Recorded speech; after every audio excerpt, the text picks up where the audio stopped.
So hey guys, this is your favorite fictional vortex. So in this video, we will see what if Naruto was a death god of Bleach. But before we start, remember to subscribe and like this video. Now let's start. Chapter 1. A blonde man stands in the midst of the carnage made by the rampaging demon fox, Kyuubi no Kitsune. His hair rests between his shoulder blades in a ponytail, and is wearing a black kosode under a white kimono, a white hakama, a black obi sash, Halo Ichigo outfit from Bleach, and 2 katana, one on each. On the right a red hilt wrapped in black, and on the left is a sky blue wrapped in white.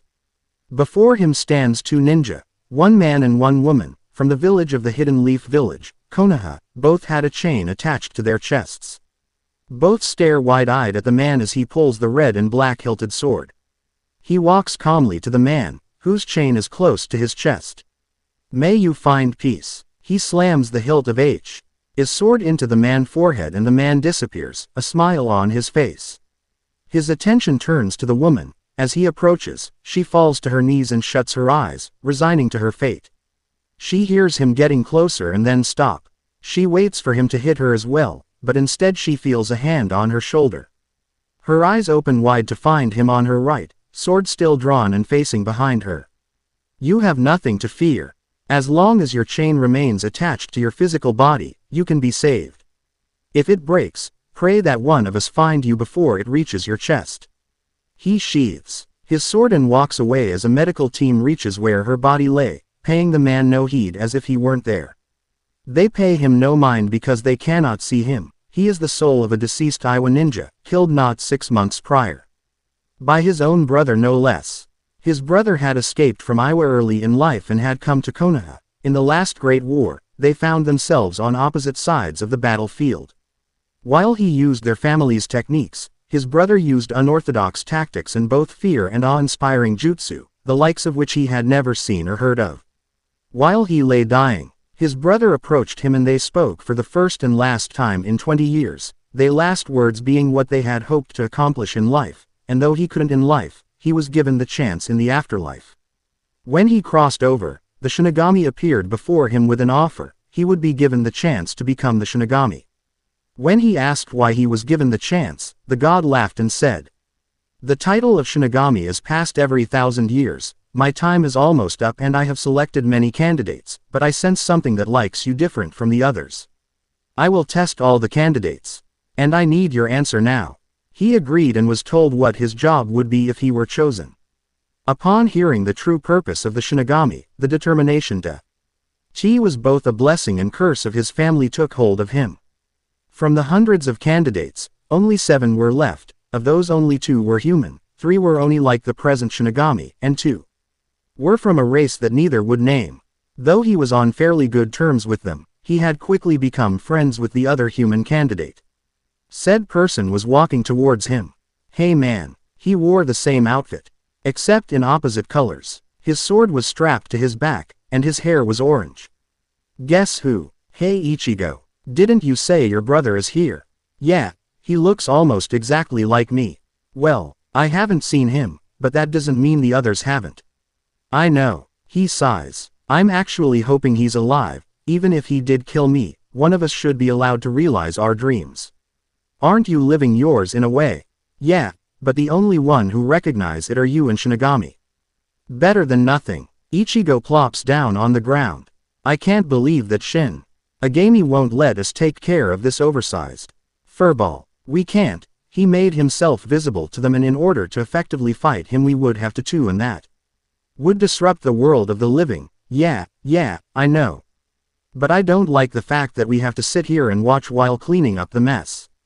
I feel the same, but orders are orders and you know what happens if we don't follow them." "What about that other guy? Oro something. That snake freak that has Shinigami so pissed, can we kill him if we find him?" He shrugged. "Don't know. Never said we couldn't, but I doubt he'd still be he after the shit he pulled." "Damn it, why can't we ever use our combat skills?" "What skills? You get your ass handed to you in almost every spar. Not everybody can be as gifted as you when it comes to using our Zanpakuto. You know you're the most likely choice for be chosen. You've been in his favor since day one." Flashback. The Shinigami stood at the center of a large room, the walls covered in swords. Every Shinigami has carried a Zanpakuto. This is an important tool, because without it, you are unable to help the newly departed souls in the living world pass on. If they don't pass on, they will grow to hate the living, and this hate can cause them to become demons. If a single person's hate was strong enough, they become like those called Biju. These tailed demons are the most powerful beings you will ever encounter. You may not even be able to kill them. One of the dumber occupants looked around the room. These swords don't look like anything special. In a second, the Shinigami was where the man stood before a bone-like dagger in his hand, and the man just disappeared. That is what will happen to the ones you use a Zanpakuto on. They will be sent to either Heaven or hell depending on her actions in life. That is also what will happen to any of you that disobey my orders and those who fail my tests. In the end only one of you will remain and that one will get my title. If more than one passes all my tests, which has never happened as far as I'm aware, they will have a battle to determine who is worthy, the other will be sent back to where I brought them from. The first test is now. Pick a Zanpakuto and tell me the name of the sword. If you can't, you fail. Go one at a time. 20 went before him, but only 5 passed. When they said the name of the swords, they changed. Not always into a sword. The man behind him was smiling. I can't wait to get mine. The blonde turned to him. What makes you so confident, Carrot Top? My name's Ichigo, and it's because I can hear him already. It's barely a whisper, but it's there. It was the blonde's turn now and he walked around the room, strained his ears to hear the whispering Ichigo was talking about. He closed his eyes as he continued to walk. He went halfway around the room before stopping and turning to the wall. In front of him was 2 swords, one had a red handle wrapped in black and a black sheath. The other had a sky blue handle wrapped in white and a white sheath. Which one is it? He stared at the 2 swords for a moment. The Shinigami was growing impatient. Is there a problem? The blonde shook his head and grabbed both swords. The Shinigami gave him a confused look. Why did you take both? I hear them both. Then what are their names? He held up the black and red sword in his left hand. Awaken, Akuma. The new sword had no hand guard. The handle was a single piece twisted with golden stripes every few inches. At the base it was twisted into a spiral with a red gem surrounded by a silver ring at the center. At the base of the blade, the metal was formed into a demonic-looking face, with a grayish-purple gem for an eye and dull golden metal for the teeth. The blade itself was dark purple and serpentine. Starting from the face, the blade was the same width as before, but grew wider towards the curved point. The Shinigami smiled slightly. And the other? He held up the other sword in his right hand. Take flight, Enzuru. The sword was slightly longer than Akuma. It had a sky blue crystal at the end of the hilt, which was dark blue. The hand guard only protected the underside of the hilt. It was shaped in an S shape with an extra spine by the upper half of the hilt. At the point of the upper half the hand guard, there was a rounded indent to the top of the blade. There is a smaller one on the underside as well. The blade is curved into a point, but otherwise straight. The sky blue blade gleams in the light and almost appears to be made of ice. The Shinigami's smile went to an all-out grin. You surprise me. No one other than the original Shinigami could hear the names of 2 swords. I look forward to seeing what you'll do with the future. Swords transformed back and he went over to where the others waited. Ichigo stepped forward and walked straight to the largest sword in the room. The moment he touched it, the blade transformed into a large cleaver. It had no hand guard. White cloth wrapped around the handle and some hanging off. The blade was black with a sliver edge. You don't need to say its name. Impressive, but do you know its name? Zangetsu. Flashback end. I think he hold both of us in high regards. He said he was impressed by you too. Besides, I'm not so sure I want the job anymore. Ichigo looked at him in shock. What do you mean by that? I want to help people, but as Shinigami I can't interfere because of the laws that keep balance. If I broke one of those laws to help, I would also doom the people I save. I'd rather be in the afterlife than sit idly by and watch as things like this happen. He waves his hand in front of him toward the Kyuubi. If it were my choice, I would have stopped this demon before it came within 100 kilometers of my brother's home. So this is about him. In a way, my brother may have killed me, but he doesn't deserve this. Just like I want to help people, he wishes to be his village's pillar of strength, their hero. Quote, he may get his wish. Isn't that him on the oversized toad? He saw what his friend was talking about. A toad rivaling Kyuubi's height was fast approaching the demon, and on top stood a blonde figure wearing red and white robes. What the hell is he thinking? He can't kill a demon. A blinding light came from the top of the toad and the two stared in horror and awe. How the hell did he summon him? What the hell is he thinking? I have no idea, but I plan to find out. He moves forward as if to run and phases out of sight. Ichigo snorted. Flash step, huh? Damn, he's always a step ahead of me. The Yondaime Hokage stood, arms crossed on top of the boss toad, Gamabunta, facing the nine-tailed fox. He had just used a new jutsu to summon the Shinigami to seal the fox. But in return it would cost his life. He could feel and see the god's hand reaching through his stomach towards the fox. At least I'll take you with me, demon.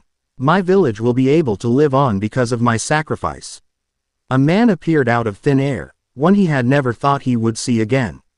What have you done, Ototo? Arashi smiled. Ni-san, I guess this means that I really will die here. I brought Shinigami here to seal the demon within me, and then as payment he will take my life and in doing so kill the demon. You're an idiot, Arashi. You have no idea what you've done. You won't just be killed. Your soul will be tormented for all eternity within the being you summoned, and at constant war with the demon you hope to kill. As long as my home is safe, I don't care what happens to me. The Shinigami laughed. Fool, even I can't hold a demon as strong as Kyuubi indefinitely. Sooner or later he will get free and he will more than likely attack again to get his revenge. Next time there may not be another to sacrifice themselves like you have. What do you propose we do then? A newborn child would be able to adapt to the demon's presence, in time the chill. D would be able to access the demon's power, and when they die the demon really would die. There are no newborns, the youngest is a few weeks old. Shinigami, I'll take the soul of the demon. You have no physical body to contain it in. You would have no better chance of containing it than I do. You have the power to put both our souls into a body. You can create the body, and seal my memories and powers. It will be as though a new life started this day, and I would remain in the living world until the body dies. I will do this on one condition: Orochimaru must die. I'll allow you to keep your two Zanpakuto to accomplish this. When your life is in danger, your power will return temporarily to assist you. After the first time, you will be able to call upon anything you knew in your life before this point.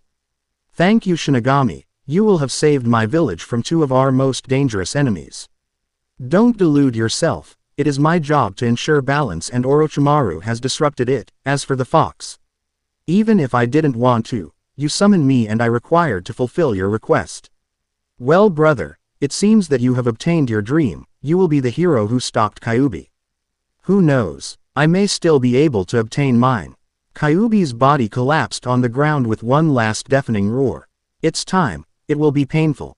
Wish me luck. You won't need it, Naruto. Arashi held out his hand and Naruto smiled before grasping it. In another blinding flash, the fox and toad disappeared completely. A young gray-haired boy rushes across the battlefield to where the toad had been standing. The boy is wearing a dark blue long-sleeved shirt, pants, and face mask that covers the lower half of his face. His leaf headband covers his left eye. He found the Yondaime lying on the ground, smile on his face and a blonde baby boy in his arms.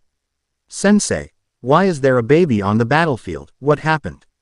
Kakashi, take this boy to Sarutobi. Tell him to keep the boy safe. What's wrong, Sensei? The jutsu I used has a price. It takes the user's life. Who is this boy? He's our savior. Nar, Yuto Yu, Zu, Ma, Ki. The Yondaime's eyes slowly close as he speaks, but the smile never leaves his face. Kakashi picks up the boy and his sensei's body. He gets his first real look at the boy. He has short blonde hair and 3 whisker-like marks on each cheek. He also sees the seal on the boy's stomach. His visible eye widens as he realizes what happened to Kyuubi. There are also seals on his arms, but he is unable to read them due to their size. Unknown to Kakashi, Ichigo stands not far from him. Good luck, my friend. I have no doubt that we'll meet again. At the age of 10, Naruto stood at just under 5 foot, wore a long, wide-sleeved blue shirt, black pants and ninja sandals. He used a stripe of black cloth to keep his shoulder-length hair from his eyes. Like most kids his age, he was to attend the ninja academy. Today was the first day. At the moment, he stood before his instructor Iruka. "Yumino, Uzumaki, where were you today that caused you to skip class?" "I was training Yumino-san, and I would prefer you just call me Naruto." "I will call you what I want to. And you are to refer to me as Sir Iruka-sensei." "No, sensei is a word given by those willing to learn. The only reason I'm here is because Oji-san said I needed an education of some kind. I don't want to be a ninja." "Then why are you training?" "I don't know you well enough to tell you, Iruka-san. You know I have to info Hokage-sama." "Go ahead, it's not like he can do anything to make me come." Naruto just turned around and walked out of the classroom. It's getting to be easy to move again, time to increase the weights. He went to his apartment, and when he left, he slowly made his way to his training ground. It was deep in the forest, in a clearing only 20 feet wide, completely surrounded by trees. In the center is a large tree, its trunk covered in fist-shaped imprints, some coming close to an inch deep. He started by throwing punch after punch at nothing to get used to the new weight, switching between arms every other time. He then did the same with kicks. After a 200 with each limb, he went up to the tree.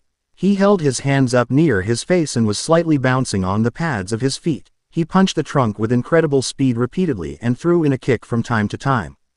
He could feel someone's eyes on him, and at first he didn't care, but as he continued, it started to annoy him, and it was showing as he started to hit the tree harder.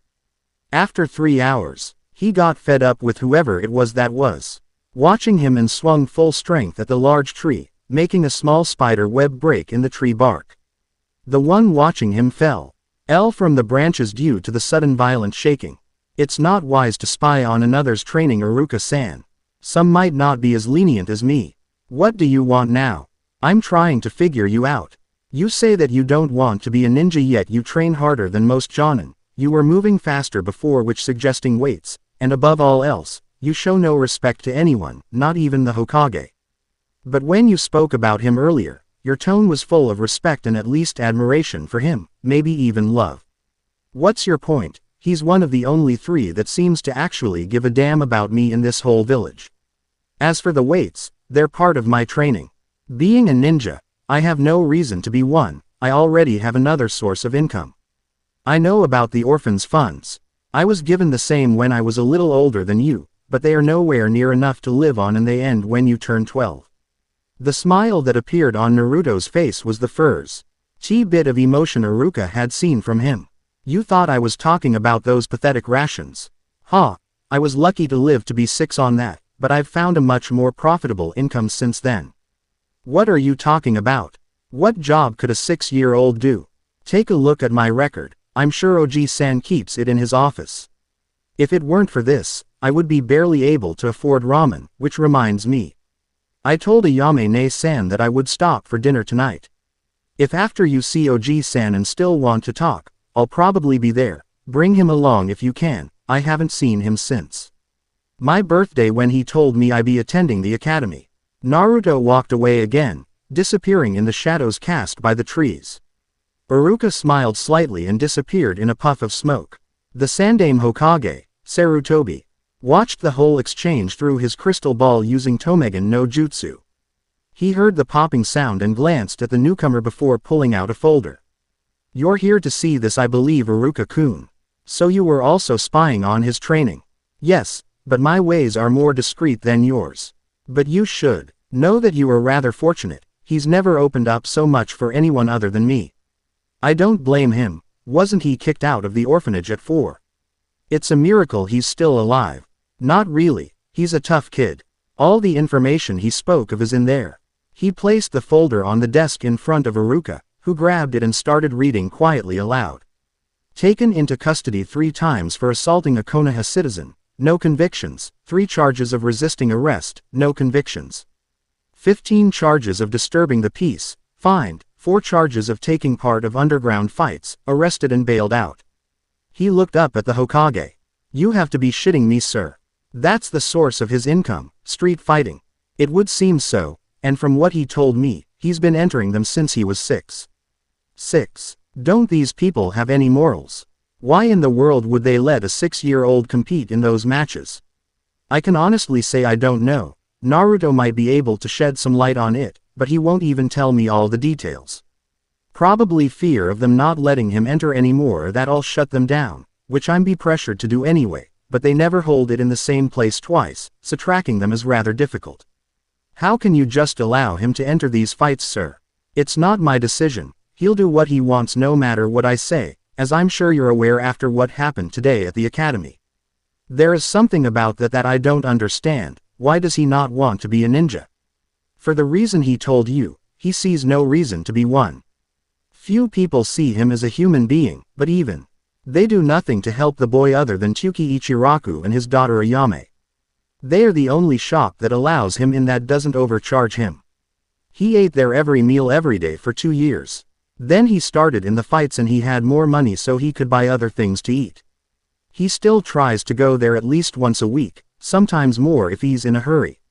Most ninja choose the profession to make a name for themselves, protect their families and or village, or to prove themselves to someone. Do any of those seem to fit Naruto from what you've seen? I would think he would and to prove that he is human and not a demon like they think. How would you suggest he do that? The villagers and council will see any improvement or advance as an increasing threat, and if they do, see him as a human that he's relying on the demon's power to help him fight. But that could be a good thing. He would be a valuable asset for us. If I were willing to do that, I would have handed him over to Danzo the day the fox was defeated. He is a person, not a mindless weapon. Doing something like that could cause him to become unstable. If that were to happen, we could be faced with another massacre on a broader scale. I suppose you're right, but if you know he won't become a ninja, why enroll him in the academy? I fear that by being shunned due to the older generation's fear and hate has caused him to be antisocial and hopefully while in class, he'll be able to make friends away from their parents. I can see what I can do about getting him to go to class, but like I said, he doesn't always listen. Thank you, sir. Since you were watching, you know that he would like us to come to Ichiraku's for dinner. Yes, but be sure to make it clear that you're not paying for him, and though he has a substantial amount of money, he's not one to turn down a free meal. And with the amount of ramen he eats, it's surprising that he has money to live on, even with his winnings. Iruka paled at the thought. Well, let's be off before my assistant shows up with more paperwork. With that they both disappeared in puffs of smoke, just before the door opened. A man came in with a stack of papers in his arm. Almost so much that he couldn't see where he was going. Hokage-sama, I have the results of the Anbu testing that require your attention. He set the stack on the desk and looked around to find no one. He seems to have left for the day. Oh well, it can wait till tomorrow. With that he left the office and started bringing in another stack. Chapter 2. Naruto was starting on high. S8th bowl when Sarutobi sat on his left and Iruka on his right. Did you finish the paperwork early, Oji-san, or did you just take a break to read? The aged Hokage blushed a bit and coughed before ordering, Iruka just after him. I take it that since you're here, Iruka, that there is still something you don't understand. Actually, I would like to know why they allowed you to participate at the age of 6. They don't care who fights as long as they can pay the entry fee. At first it was rather difficult to do that and pay for meals, but after I started winning it became easier and easier. Coincidentally, the rations for orphans is the entry fee, and you'd be surprised by the number of ninja that participate in these fights. What kind of fights are they? Only taijutsu, no chakra enhancements or weapons. But other than those, anything goes. My last opponent wore body armor, but didn't cover the 2 weakest parts of a male body. After a few minutes of dodging and watching him move, I hit the bastard in the groin, and when he fell to his knees, I broke his jaw. Ayame came out of the kitchen with Sarutobi's and Iruka's orders. I really wish you would enter those fights, Naruto. I know Ayame-ne-san. But it actually safer than being a ninja. They don't allow killing, as it would ruin business, and they would lose paying customers. Some of the people betting on the fights might not come back if their favorite fighter died. At least they have some morals, I guess, even if they do let a child fight. I may be a child, but I kicked a Jonin's ass last year, and I've only gotten stronger since. He cheated and I still won. The Hokage raised an eyebrow. How so? He used chakra when striking. He didn't even touch me, but it felt like I was kicked by a mule. The ones listening were shocked. Did this person have white pupil-less eyes? Yeah. How did you know? He was using Juken, the Hyuga's taijutsu style. They push chakra into their opponent's body to stop the flow of chakra and temporarily paralyze them. Quote, well, whatever he tried to do didn't work, but he obviously thought it did because he damn near pissed himself when I stood back up. He took out his wallet and threw down some bills. I gonna get going. See y'all later, Oji-san, Iruka. Ayame-ne-san, Tsuki Ojii-san, I'll see you tomorrow for lunch. Tsuki poked his head out of the kitchen. See ya then, kid. Naruto, before you go, I would appreciate it if you would go to class from now on. I don't want to be a ninja, Oji-san. It makes no sense to learn skills that I won't use. You need to have some kind of education. All I ask is that you go and learn. If you don't use the skills you learn, then you don't, but you just might find something that interests you. Naruto thought it over for a minute. Fine. By the way, since you are enrolled, you are required to take the class at least 3 times. If you fail before, you can be taken out of it. Naruto smiled slightly. Sneaky old man, getting me to agree before giving me all the facts. Oh well, I don't go back on my word. I guess I'll see you tomorrow, Iruka. Naruto waved as he pushed back the flap to leave the stand. He didn't live far from the stand, and he found himself in his apartment in a few minutes. Tomorrow's going to be a long day. He dropped onto his bed and fell asleep quickly. The first year was the basics of chakra, history and theory. In the second year, things started getting interesting as they started using chakra, working on the 3 basic jutsu, henge, kawarimi and bunshin, using weapons, and having sparring matches. But they still studied history and theory. About a week into the second year, Iruka made an announcement. Listen up, today we will not be having class as normal. There were some cheers. Instead, we'll be watching a Kenjutsu demonstration, by the 5 best swordsmen produced last year. They will be engaging each other all at the same time to determine which one will be the apprentice the best swordsman in Konoha Hayate Gecko. So if you'll all follow me please. He led them out to the academy training field. A group of 3 boys and 2 girls stood there, a brunette boy in front of the others. Iruka-sensei, aspiring ninja in training, we are proud to show you the art that is Kenjutsu. We will first show you a one-on-one battle, and then if any of you would like to, you can try your hand at it against whoever you choose, and know we will be holding back so as not to hurt you. I'll take you on without seeing your demonstration. Everyone looked over at Naruto, who stood beside Iruka. Have you handled a sword before? No. And yet you still wish to try before seeing how? Yes. Very well. Who would you like to face? All of you. All of us. He laughed. You can't be serious. I am. We only have the 5 practice swords. That's fine. I don't need your pity either. You don't need to hold back. In fact, I'll make a bet with you. If one of you make me foul to my knees, that person will get 10,000 ryo. Iruka will hold the money. And if we don't, you don't get paid. They all smirked. Deal. He gave the money to Iruka, who looked worried, and walked towards the group. They surrounded him. Whenever you're ready, kid, let's go. They all rushed forward and Naruto dodged the strike from a silver-haired boy behind him and grabbed his arms. He pulled on them and blocked a strike from the brunette boy coming from his right side and kicked the black-haired girl in front of him in the stomach, making her fall on her back. He elbowed the one he was holding, making him release the hold he had on the practice sword. Naruto pulled it from him and stuck the boy in the side before spinning around to block another attempt from a redhead girl. The boy didn't get up, but crawled away so he wouldn't be stepped on while holding his side. Naruto went on the offense and did a baseball swing, knocking the defending black-haired boy's sword away. He spun round and blocked another of the redhead's attacks while kicking backwards and hitting the previous opponent in the groin, making him fall to his knees while dropping his sword. The black-haired girl was back up and attacking again, but he just blocked her attempts. The redhead attacked him from the back while he was blocking, but he released the sword with one hand and used his arm to block. The wooden sword shattered when it hit. The girl looked shocked. How did you do that? I wear weights, and you were unlucky enough to hit them. As he said this, he pushed his blade forward with his one hand and shoved the girl's away, leaving an opening to her sword arm.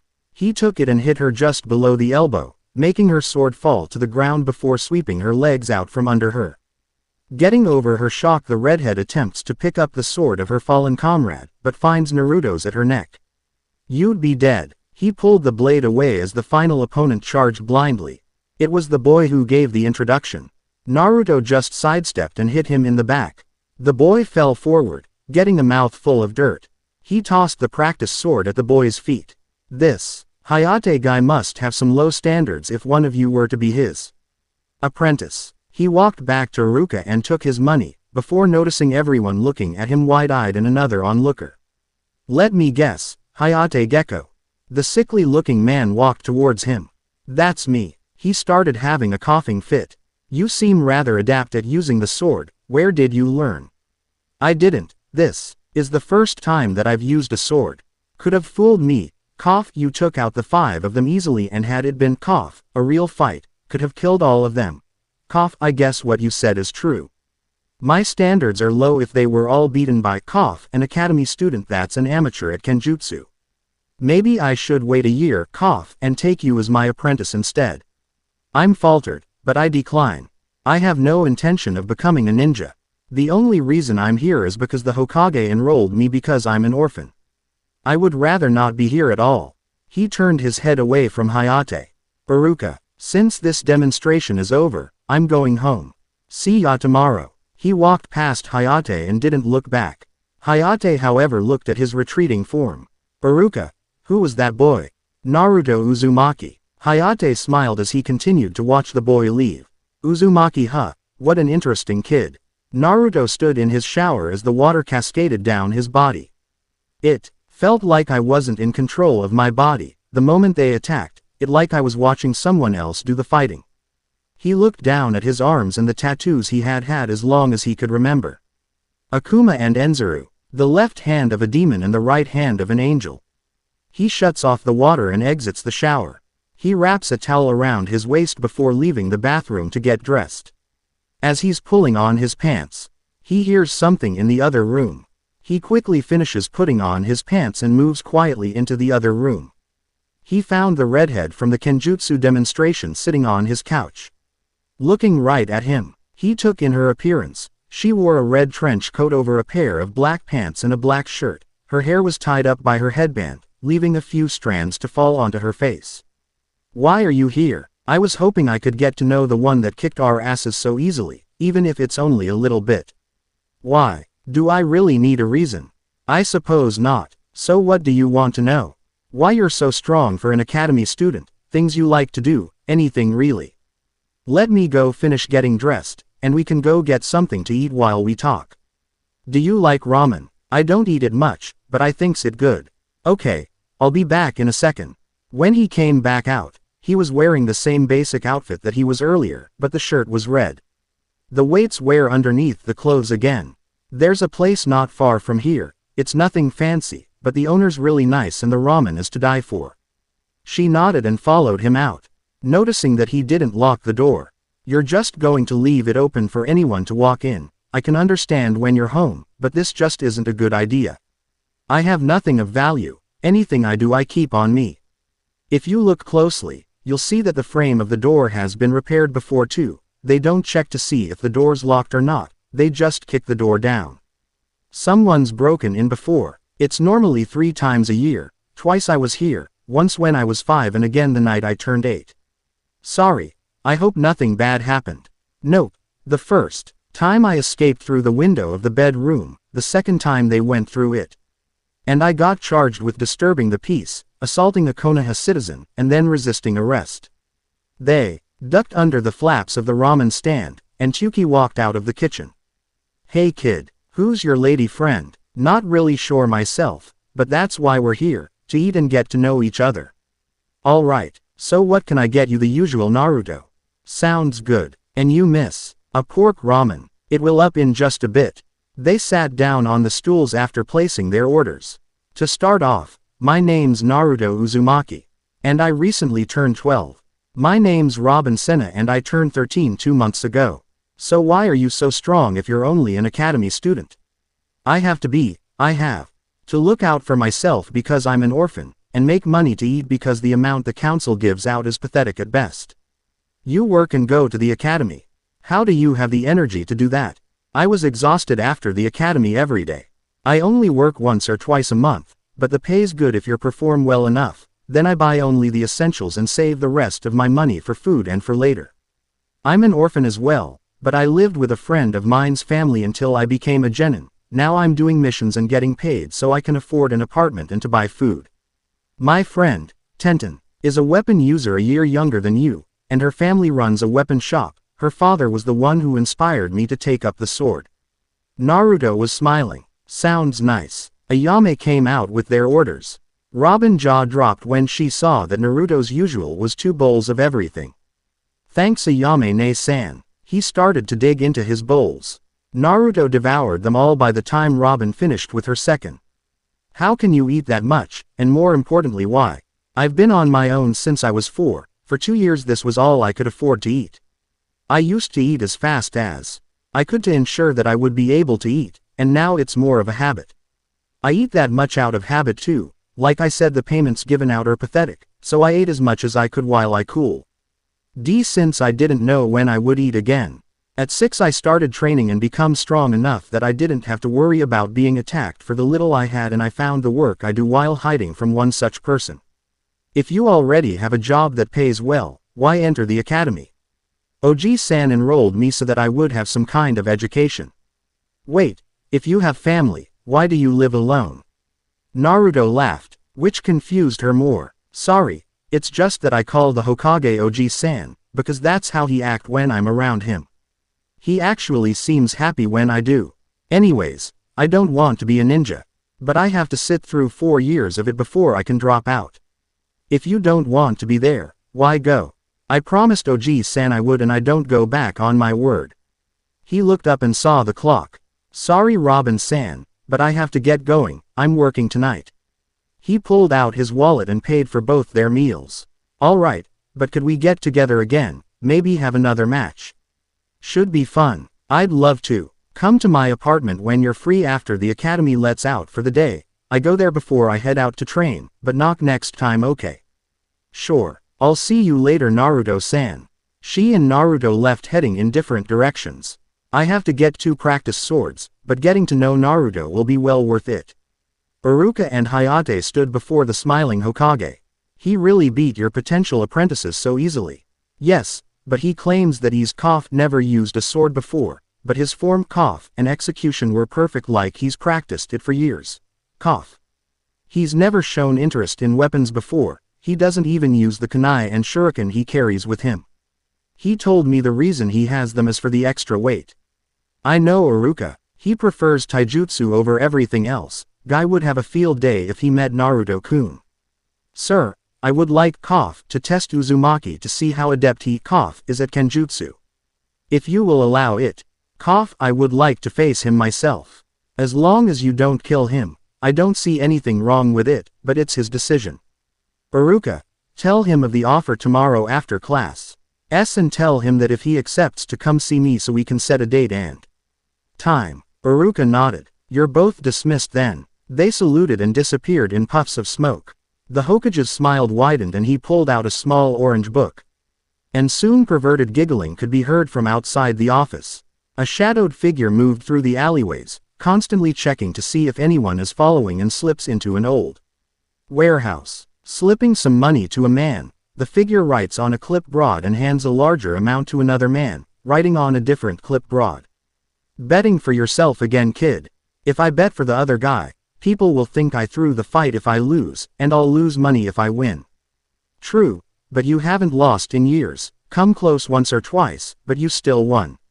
So who's the first opponent?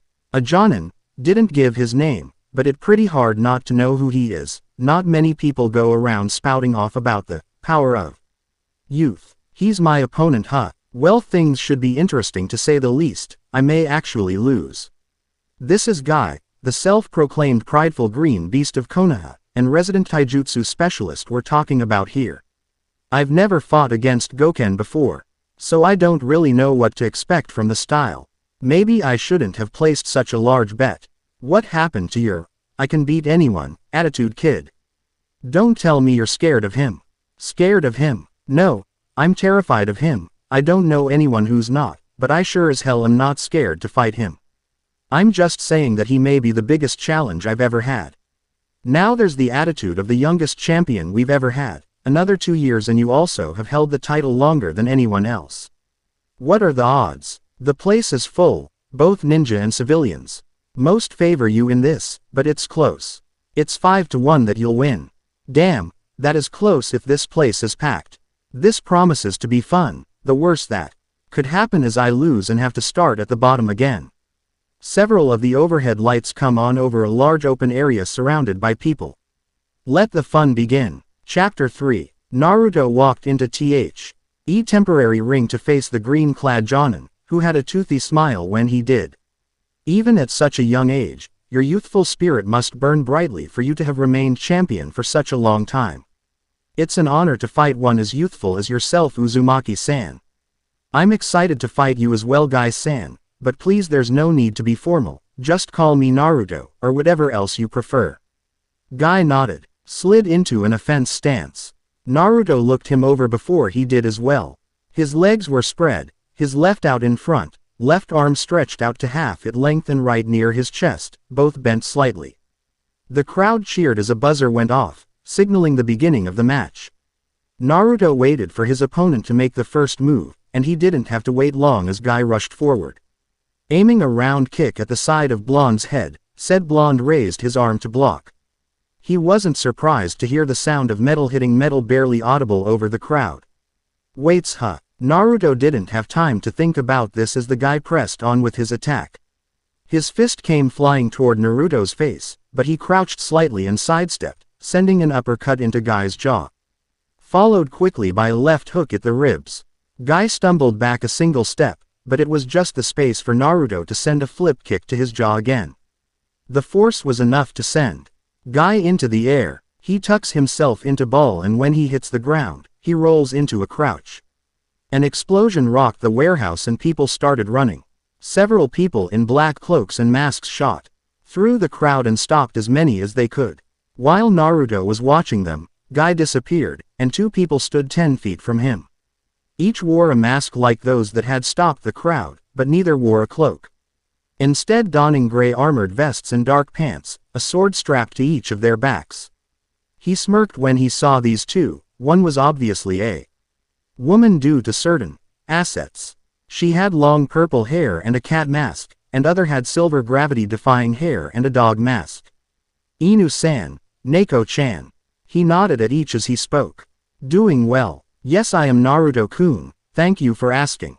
The dog-masked man just grunted. Don't tell me you're still angry about the window incident, Inu-san. That was years ago, and besides, you shouldn't have stopped me, he had it coming. Quote, throwing a man out of a second-story window isn't a justifiable punishment for breaking and entering. This is pointless. I've lost count of how many times we've had this argument. Now if you wouldn't mind, I was in the middle of something. He scanned the room and found that they were the only ones still there. Your friends work fast. He turns back to them. I don't mind you guys dropping by, but I'd prefer you didn't detain clients and future opponents. It's bad for business. There is no business anymore. This is the end of these fights. We've acquired information that the one funding these fights only comes to the title matches, and no one made it out of the building. Naruto laughed. 2 things wrong with that. First, no one's ever met the one funding them before. It could be the Hokage himself for all anyone knows. So you'll have a hard time figuring out who they are from all the people you arrested. Second, not everyone was arrested. My opponent was gone by the time your men appeared, so if he got out, no telling how many others did. Besides, what's so bad about these fights? We live in a ninja village for Kami's sake. Most kids my age are learning how to kill, and the clans start even earlier.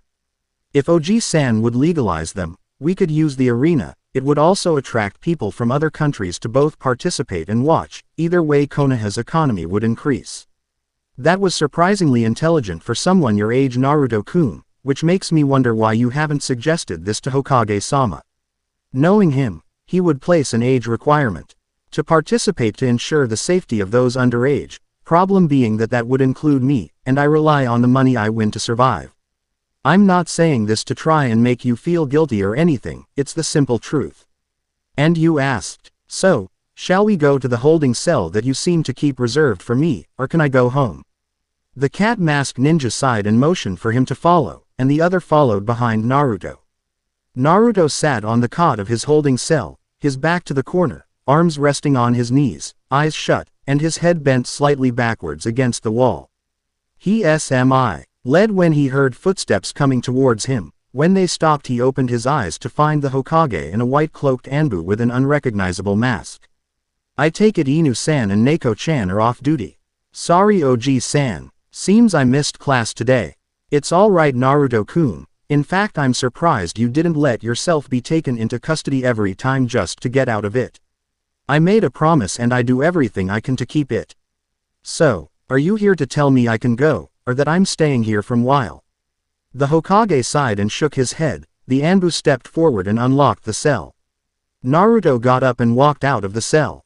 Thanks Anbu-san. He and the Hokage walked out of the building. OG-san, thanks for bailing me out again, I'll pay you back later. There's no need Naruto-kun. You say that every time.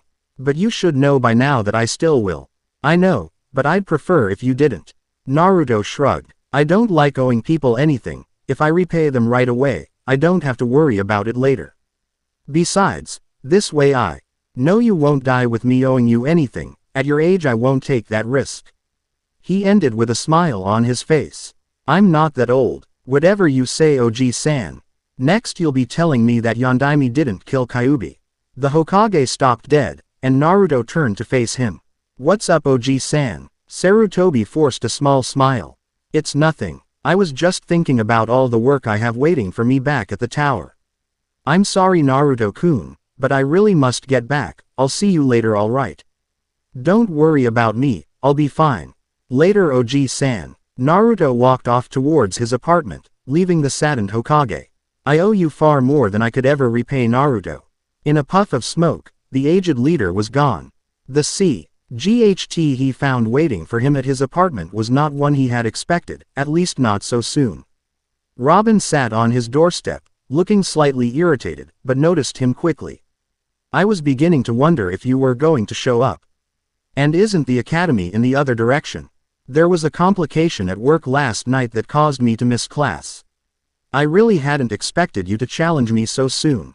Actually, I still have to go pick up the Bakken from my friend's shop. Her dad wasn't happy that I broke my last one, but when I told him what happened, he found it funny and said he wanted to meet you. I don't think it's a very good idea. There are a lot of people that don't like me, and I prefer to avoid those people. I'm sure they don't. They're the nicest people I know. Come on, please. He winced as she did the one jutsu no one seemed to be able to counter, Koinu Metsuki no Jutsu. Puppy dog eyes technique. Slowly he nods and she starts dragging him by the arm.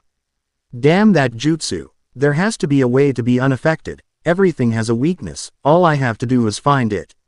She dragged him clear across the village before stopping outside of shop. Its sign read Shin. Obi tools and had kunai for eyes and a sword for the L. Boring I know, but it's a shop. Never been here before. Really? Then where do you get your weapons? I don't. The ones that I normally have never been used. OG-san got them for me just before I started at the academy. I carry them for the extra weight, not that it matters much. She just shook her head and pushed the door open. They walked up to the counter to find a brunette girl in a pink and red shirt, her hair made into buns. Hey Tenten, your dad around? He's finishing up your order. So, who's this? Naruto. This is my best friend Tenten Masamune. Tenten. This is Naruto Uzumaki. An evil glint appeared in the brunette's brown eyes. So you're the one she wouldn't shut up about. You sure made an impression on her. I think I even saw a dreamy look in her eyes when she was describing you. Robin's face went red and she looked as though she was going to strangle the younger girl when a large man in a dark t-shirt and leather apron walked in. Now, you two, that's no way to act in front of a guest. Through she is right Robin. Tenten smiled widely while Robin's mouth was agape. But she does the same and she talks about that Hyuga boy in her class. At this they switched expressions.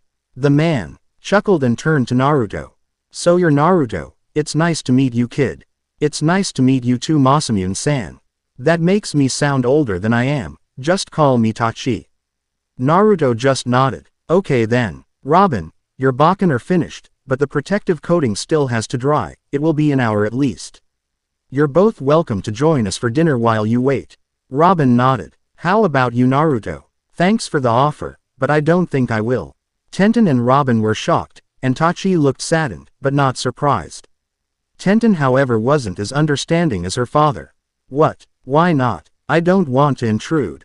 But you wouldn't be, you were asked to come. Besides, I'm sure we'd all like to learn more about you. I mean you beat the 5 supposed best Kenjutsu users of our generation at the same time. Please. Both Tenten and Robin used it.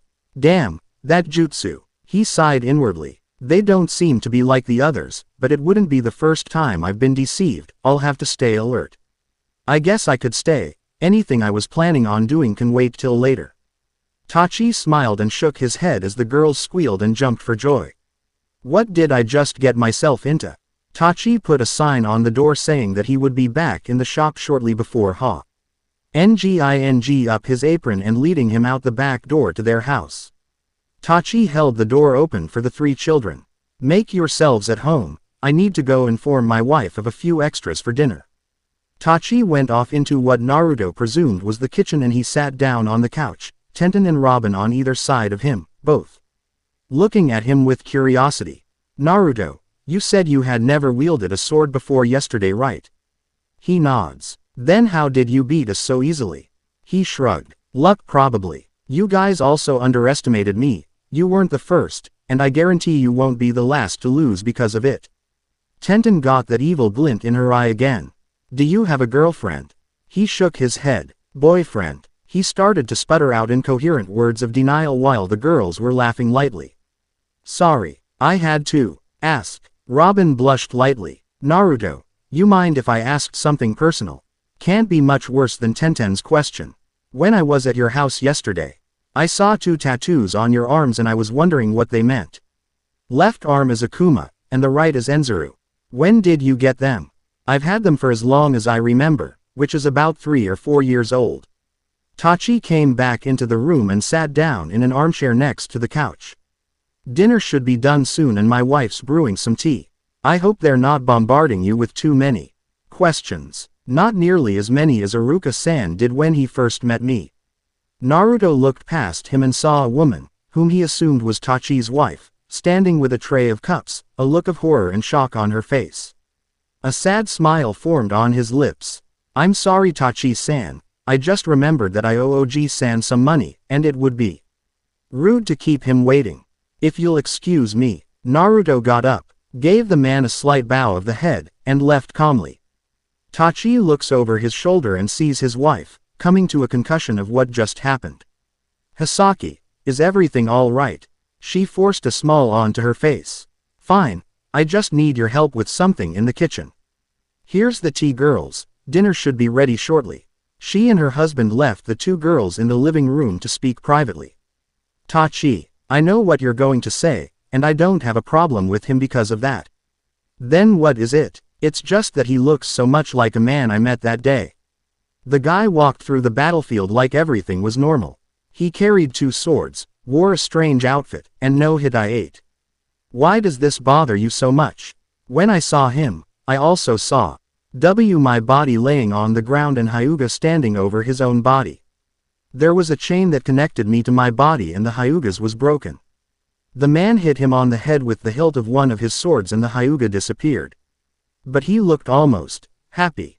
I thought he was going to do the same to me, but he said I could be saved as long as the chain was connected to my body.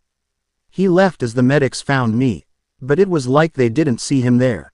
At first glance, I could have sworn that the man was sitting there. I was afraid of what the possible reasons were, that I didn't acknowledge. The difference is until he was already gone. You can't really expect him to be very trusting with the life he's led, but he doesn't seem like he's the type to hold a grudge, so he may give us a second chance. Even if it is only because the girls used that evil jutsu to make him. Hisaki smiled slightly. It's the best we can hope for if it gives us a chance to explain what happened tonight. She nods and they finish making dinner. Naruto was walking through the alleyways to the Hokage Tower, not really thinking about where he was going until he saw a familiar face. So this is what you do when you're not taking bets. The man smiled. Yep, and it's got benefits. I get the Ika Ika books for next to nothing. In fact, we just got the latest one in, it not even going to be placed on the shelves for a week. No kidding. The man nodded. You think I could get 2 right now if I pay for 3? Sure. The owner went home for the day anyway, I doubt he'll notice. Naruto pulled out the mon. EY and the man handed him 2 books for a box before taking the money. I got word today that the next match won't be for some time. The Anbu's appearance has really scared the clients, so we're shutting down for a bit. At least till the heat dies down. The one funding them apparently has a way to contact everyone, so when they start back up, you'll know about it. Thanks for the books and the info. No problem. You've made me a lot of money, it's the least I could do. Naruto waved as he walked away. Just as he was about to walk out of the alleyway to enter the tower, the dog-masked Anbu landed next to him. Naruto, you know you're too young to have that book. He pointed at the barely concealed orange book in the boy's pocket. Naruto just smirked. I know, but it's not for me. It's a gift. Really? For who? For you. I knew you would catch me, so I thought I'd be nice and buy you the newest edition in the series. The seller said it wouldn't even be put out till next week. He took out the book and handed it to the masked ninja. Just don't tell Neko-chan I gave it to you. I like being on her good side. If the mask weren't there, Naruto would have seen the man's eyes narrow. What's the catch? No catch. Think of it as an apology if you want to. Now, I have to go see the Hokage before he leaves for the day. See y'all later, Inu-san. Naruto ran out into the street and into the tower. The masked man smiled. The kid can't be all that bad, he bought this for me. In a puff of smoke the man was gone. Naruto walked into the Hokage's office, closing the door behind him. Wher. Isarutobi was glaring at the pile of paperwork in front of him. Hey Oji-san, I'm here to pay you back for earlier. Naruto, it's really not necessary. Yeah, I know, but already told you the reason. Besides, I think you'll really like the way I'm repaying you. He pulled an orange book out from inside his weapon pouch. The newest edition that's not in stores yet. How did you get this, Naruto? I know a guy who works at the bookstore and he was happy to sell it to me. Well, you certainly are resourceful, but I'm afraid I already have that edition. My old student Jiraiya is the O.N.A. who writes them and gives me the newest one free a month before it's released. Well crap, what am I going to do with this then? I could pass it on to Kakashi Hatake if you want. He already has it. He caught me with one outside the tower and I gave it to him as a gift, or an apology for when I was 8. The old man looked shocked. Oh come on Oji-san, how many people do you know with that hairstyle? I've even seen Neko-chan without her mask, but don't know her name. So what to do with this? You think Iruka-san reads them? He might. You'd have to ask him, but either way, he'll probably faint because you have it. Probably, so he's out. What about that guy with that black bandana and sunglasses? The Hokage looked a little confused. The guy you have watching Konohamaru. Oh Ebisu, same as Iruka-kun. That Hayate guy. The aged Hokage chuckled. Neko-chan is his girlfriend. Speaking of him, he would like to test your ability with a sword. It's up to you of course, and it's a just proficiency test. And if I'm adept, what then? It's up to you. You could learn Kenjutsu for him, or we can leave it at that. Let me think about it. The old man smiled and nodded. Now about the book, you could just keep it, for when you're older of course. I suppose I could, but it would be a problem if Robin found it. Sarutobi pretended to pout, but his eyes showed amusement. You got yourself a girlfriend and didn't tell me. It's not like that Oji-san. I accidentally broke her Bakken during the Kenjutsu demonstration. She wanted to get to know me afterwards. And followed me home. Wanted to have a rematch when she got a new Bakken. The Hokage's smile returned. I'm glad you made a friend around your age. I don't know her well enough to really call her a friend. And if she listens to Masamune-san I might not get the chance. The smile faded. What do you mean? What happened? Robin dragged me to her friend's family shop to pick up her new baken. Tachi-san asked if we wanted to stay for dinner. Robin and her friend Tenten used the Koinu Metsuki no Jutsu, which I request be made a forbidden jutsu. The Hokage couldn't help but smile. To convince me to accept. At first things were fine. But when Tachi-san's wife brought out tea, she wasn't looking at me with hatred like most people do, but it was like she was afraid of me. I made up an excuse and left. That doesn't seem like Hisaki-san, maybe you were mistaken. I'm not Oji-san, I've learned to read even a seasoned shinobi's emotions. Besides, it's not like she was hiding her shock and horror. If that's the case, I believe I can explain. Please, follow me. The Hokage stands and Naruto does the same. Sarutobi leads him down the hall to where the council would meet. He walked around seats and table to the back of the room where 4 pictures hung on the wall. These are the pictures my fellow Hokages, taken the day they took office. The reason we're here is this one. He pointed at the Yondaime's picture. I'm sure you can see the similarities, it would explain the shock.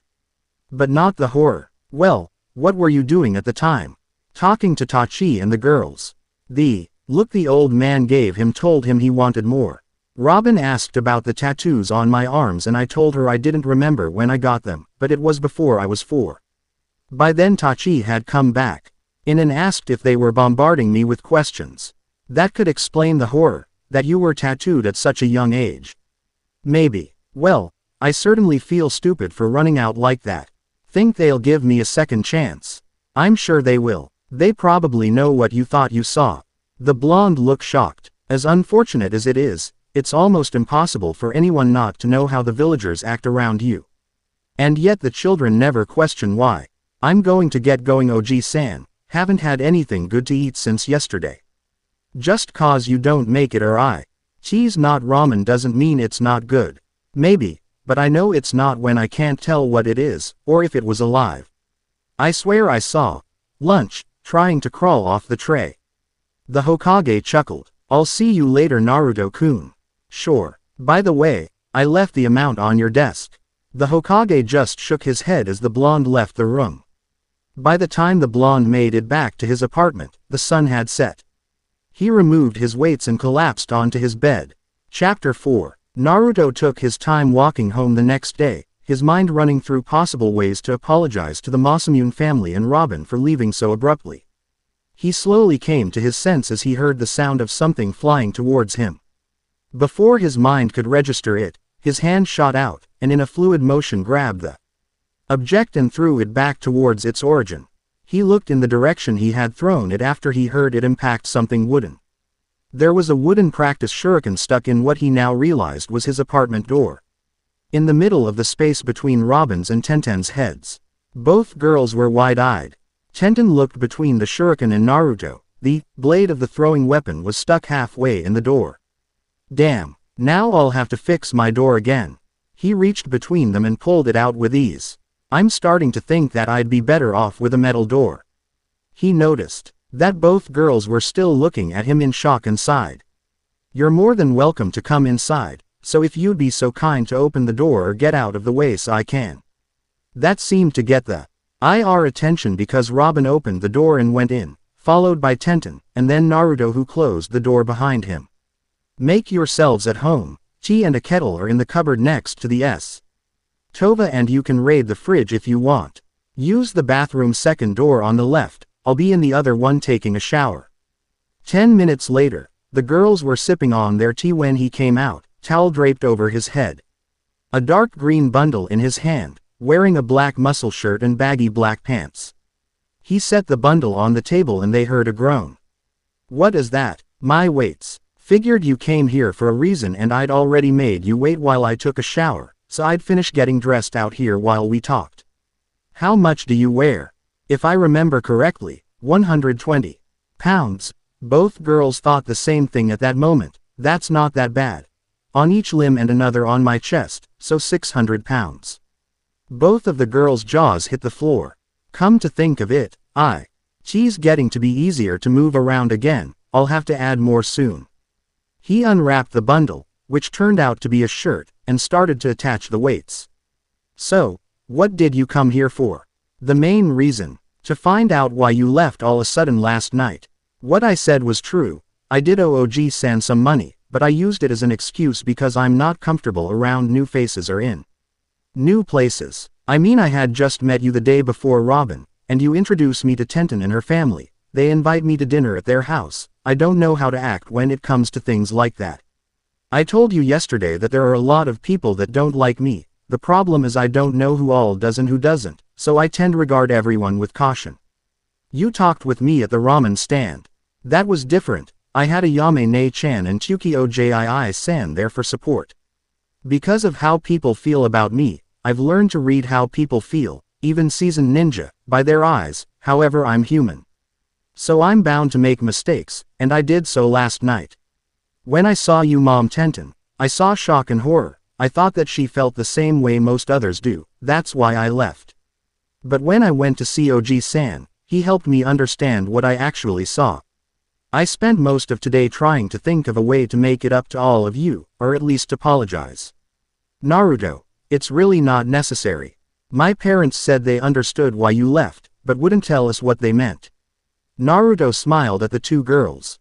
There's one thing that you both need to know about me. I always repay my debts. I haven't figured out how yet, but I will make it up to all of you. A week has passed since the incident at Tenten's house, and Naruto, Robin, and Tenten have all been training together during that time. It normally consisted of Kenjutsu sparring and target practice, in which case Naruto practiced taijutsu. Robin and her team had left yesterday on a C-class mission and wasn't expected back for another week. Now Naruto found himself extremely bored as he wandered through the village. Oddly enough, he found himself back at the academy, where he saw 3 of his classmates were laughing near the side of the building. At first he planned to ignore them and leave, but then the sound of someone crying reached his ears. He calmly walked over to them and saw a boy that appeared to be a little younger than himself, crouching on the ground, his hands over his ears and tears running down his face. It was then that he heard what the other 3 were saying. Loser, how can you be a ninja if you can't even mold chakra? Another chipped in. Yeah, you should just give up and save yourself the embarrassment. Let's show him how useless it is for a weakling like him to try to be a shinobi. The boy cocked his arm back for his swing, but Naruto grabbed it and twisted the arm behind the kid's back. If you want a fight, I'll gladly give it to you. The boys looked at Naruto in fear. No, we were just leaving. Come on, guys. The 3 of them left and Naruto crouched down by the younger boy. Hey, you all right? The red puffy-eyed boy nodded. That's good. What's your name? I'm Naruto Uzumaki. Rock Lee. Why were they so scared of you? Unfortunately, those 3 idiots are in my class, and whenever we do anything physical, aside from weapons, I run everyone into the ground. Lee, is what they said true, that you can't mold chakra? Lee nodded. The doctors said that my chakra coils are only developed enough to keep me alive. My body doesn't even produce enough chakra to use a bunshin. Then why become a ninja? You could do so many other things. It's my dream. All I've ever wanted is to be a shinobi. Even if I can only use taijutsu, I will become one. Naruto smiled at the younger boy. It's going to be a hard path without jutsu, Lee, but I think I know someone who can help you. Lee's face lightened up. Really? Who? There's a Jonin who specializes in taijutsu. I fought him not too long ago. Our match was interrupted, but I could tell he was very good. Now I don't know if he has a genin team or not, so he may not be able to train you in anything but the basics of his style. If that's the case, I can help with conditioning and as a sparring partner.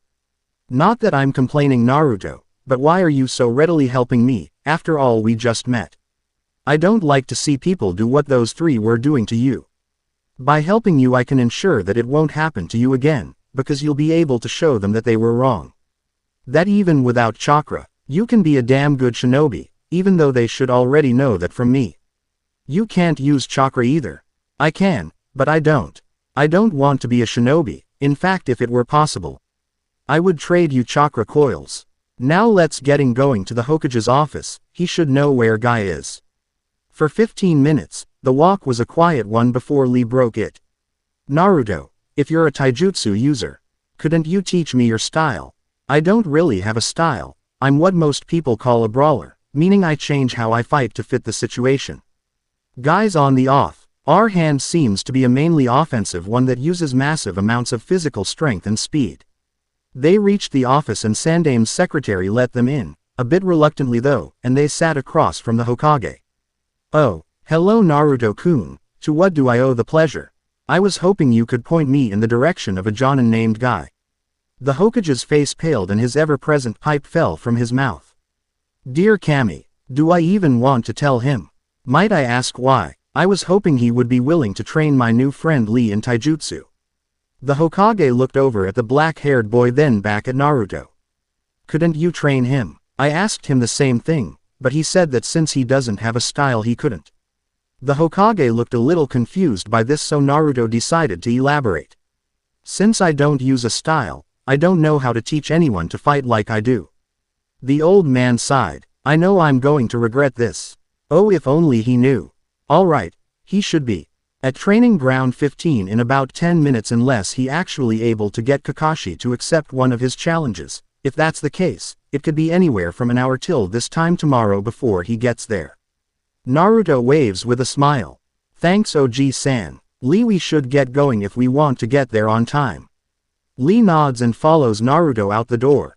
While leaping from roof to roof, Naruto decided that he should warn his new friend about what he was getting into.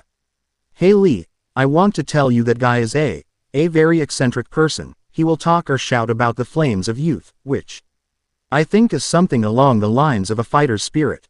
Anyway, he wears weights, so chances are he'll have you wear them too, and if he has you do the same training as what I've heard he does, let's just say that it sounds like it's on the border of insanity, but he's all the stronger because of it. Lee paled. Don't worry through. I doubt he'll start you off at the same level he's at. You seem pretty confident that he trained me. I'm almost positive he would jump at the chance to train anyone who asks him. They landed in the training ground with a few minutes to spare, so Lee went over and sat beneath a nearby tree while Naruto stood in the middle of the clearing, with his eyes closed. Naruto smirked when he heard the shifting of the air, but his eyes remained closed. Dynamic entry. Guy came flying at him with a kick to the left side of the head, but Naruto's arms shot up and grabbed his leg, one on each side. Twisting his body to the left, he pulled Guy in with a shift of his shoulders. Flipped Guy onto his back before his eyes reopened. That was a most youthful counter Naruto-kun. You do your title honor. So tell me my youthful young friend, have you come here to challenge me to a rematch since we were unable to finish our match? I would love to finish our match, but unfortunately that's not why I'm here. He motioned for Lee to come over. Guy, this is my new friend Lee. I met him today when some very unyouthful people were making fun of him for not being able to mold chakra. I was hoping that you, in your youthfulness, would train him in taijutsu so he can fulfill his dream of being a shinobi. He had to keep himself from wincing throughout the whole speech, but he was positive that it worked, as Guy had waterfalls of tears going down his face. The thing he found slightly disturbing was that Lee did too. They both stood in front of Naruto, their eyes blocked from view by their arms. Naruto, you're such a great friend. You barely even know me, and you're doing this for me. I can never thank you enough. To help a complete stranger like this, Naruto-kun, your flames of youth burn even brighter than mine. You must tell us, how do you get them to burn so brightly? Training really hard and fighting strong opponent. Both of them blinked wide-eyed before large smiles erupted on their faces. Yosh, we must work harder to follow Naruto-kun's example. Naruto felt the need to gouge his eyes out when they started to hug and shout each other's names. Right, I'll just leave you two alone so you can get started then. Nonsense Naruto-kun, you should stay and we can train our youthfulness together. Boy, as tempting as that sounds, I'm afraid I can't. You see OG-san wanted me to come by and help him with his paperwork. So as much as I'd like to, I can't break my promise, but maybe some other time. I understand Naruto, to be youthful you must keep your word, right Guy-sensei? Right you are Lee. Now Lee, the first thing we must do before we start your training is get you the proper gear. Guy and Lee walked off towards the market while Naruto made a mad dash to the Hokage's office thinking only one thing: what have I done? Better question. What have I done? I don't know what compelled me to write that, but I hope to never have to again. Naruto made it there in record time, so fast in fact that the San Dame could have sworn he used Hiraishin. He glared a moment later. Naruto, do you have any idea what Guy's done to Lee? No, but I can venture a guess. Weights on the legs at a high amount and a bow. Ulder strapped to his back while running around Konoha. The Hokage blinked a few times before going back to glaring. Close, but no, he turned him into a clone, jumpsuit, haircut, and all. How was that close? They're running around Konoha and he gave him some weights, about 50 pounds. Sarutobi sighed. I knew I shouldn't have told you where to find him. Then it's your fault. You could have just stopped it right there. Trying to blame this on me, I'm disappointed, OG-san. Sarutobi's sweat dropped as he turned back to the crystal ball and his face paled. Naruto, you'd better hope at whoever you know at the bookstore doesn't get fired or decide to quit. They found Kakashi. Naruto's face lost all color. Any chance you'll cover from me and say I was here all day? The Hokage's shook his head and Naruto hung his head in defeat. There was a pop and a small cloud of smoke appeared in front of the desk. Before the smoke could clear, Naruto was behind the Hokage's chair, poking his head around the side. As he feared, it was Kakashi. Sir, Guy somehow has a clone and they running around the village claiming. He noticed Naruto hiding behind the Hokage. Naruto, please tell me they said wasn't true. What did they say? Quote, that you were the one who brought them together.